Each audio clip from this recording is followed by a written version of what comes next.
I think poetry is one of our oldest and most advanced technologies because it's about language. And I think one of the great power of the poet is to reclaim how we use language for each other.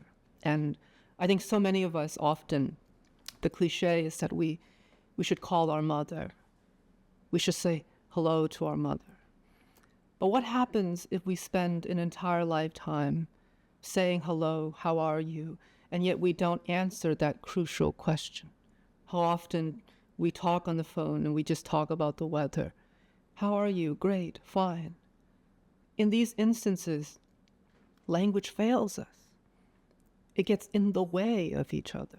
And I think the beauty of poetry is that it has no premise. It doesn't need to introduce itself. It cuts right to the core.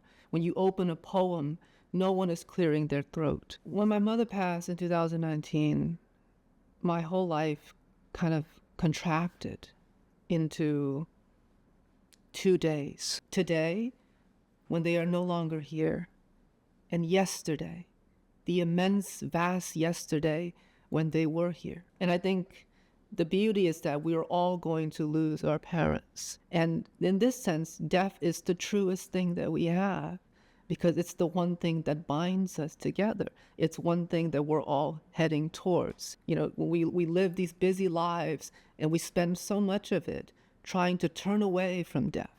The movies, the films, the art, the dinners, the conversations, they distract us from this final destination. But when language lifts that veil, we can see each other. We can see each other and say, you've lost your mother too. And that simple sentence is so powerful because language cuts through even the body. We can touch each other and we get only as close as the skin. But when I'm speaking to you and when I'm using my language well and with care, with intention and purpose, my words go right into you and you to me. And that to me is still sacred. It's the most magical thing that we have as a species. And in this sense, I'm really proud to be able to be a poet. It perplexed her. You know, why would all these folks come to hear your sad poems? You know, but when she came to my reading, she started to see how my language landed in other people's bodies. And after a while, she started to position her seat to look at the audience. They were a great fascination to her. And it was only until she saw the reaction of the audience that she realized the power of words. And then she came to me one day, she said, I get it. They look different. People's faces change when they're listening to your lectures, to words. And I think even though she didn't understand what I was saying, she could see and witness that there's a magic. Learning how to write is learning how to know. Writing is a means towards knowledge.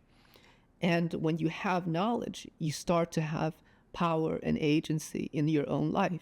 I have many peers who are writers who write their first books when their parents are long gone. And so I feel really fortunate and blessed that my mother got a chance to witness the sum total of my work. I come from a line of folks who worked so that I could do my work. And that's the great cost.